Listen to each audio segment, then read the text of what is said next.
Hi ಎಲ್ರಿಗೂ, welcome to my channel. ಭಾನುವಾರದ ಬಾಡೂಟಕ್ಕೆ ಎಲ್ರಿಗೂ ಸ್ವಾಗತ.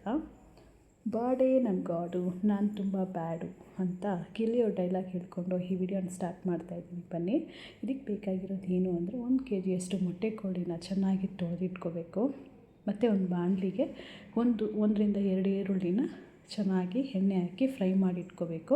ಮತ್ತು ಅದೇ ಬಾಣಲಿಗೆ ಚೆನ್ನಾಗಿ ಕಟ್ ಮಾಡ್ಕೊಂಡಿರೋ ತೆಂಗಿನಕಾಯಿನ ಚೆನ್ನಾಗಿ ಹುರಿದಿಟ್ಕೋಬೇಕು. ಮತ್ತು ಇದಕ್ಕೆ ಬೇಕಾಗಿರೋದು ಏನಂದರೆ ತೆಂಗಿನಕಾಯಿ, ಗಸಗಸೆ, ಖಾರದ ಪುಡಿ, ಧನಿಯಾ ಪುಡಿ, ಒಂದು ಅರ್ಧದಷ್ಟು ಟೊಮೆಟೊ, ಚಕ್ಕೆ, ಲವಂಗ, ಈರುಳ್ಳಿ, ಬೆಳ್ಳುಳ್ಳಿ ಮತ್ತು ಕೊತ್ತಂಬರಿ ಸೊಪ್ಪು ಚೆನ್ನಾಗಿ ಮಿಕ್ಸಿಯಲ್ಲಿ ಗ್ರೈಂಡ್ ಮಾಡಿಕೊಂಡು ರೆಡಿಯಾಗಿ ಇಟ್ಕೋಬೇಕು. ಮತ್ತು ಒಂದು ಕುಕ್ಕರ್ಗೆ ಒಂದು ಸ್ವಲ್ಪ ಎಣ್ಣೆ ಹಾಕಿ ಒಂದು ಅರ್ಧದಷ್ಟು ಈರುಳ್ಳಿನ ಹಾಕಿ ಚೆನ್ನಾಗಿ ಫ್ರೈ ಮಾಡ್ಕೋಬೇಕು.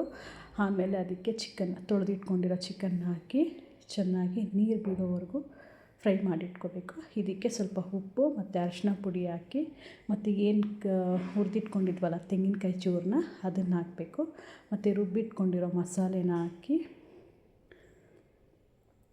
ಚೆನ್ನಾಗಿ ಒಂದು ಸ್ವಲ್ಪ ಹೊತ್ತು ಹಾಗೆ ಬೇಯಿಸ್ಕೊಂಡು, ಮತ್ತು ಈಗ ಸುಮ್ಮನೆ ಒಂದು ಸಂಪ್ರದಾಯಕ್ಕೆ ಒಂದು ದೃಷ್ಟಿ ತೆಗೆದು ಕುಕ್ಕರ್ನ ಮುಚ್ಚಿ ಒಂದು 4 ವಿಸಿಲ್ ಬರೋ ಥರ ಕೂಗಿಸ್ಕೋಬೇಕು. ಅದಾದಮೇಲೆ ಇದಕ್ಕೆ ಏನು ಮೊಟ್ಟೆ ಚೀಲ ಅಂತೀವಲ್ಲ ಅದನ್ನು ಹಾಕಿ ಒಂದು 2 ವಿಸಿಲ್ ಬರೋವರೆಗೂ ಕೂಗಿಸ್ಕೋಬೇಕು.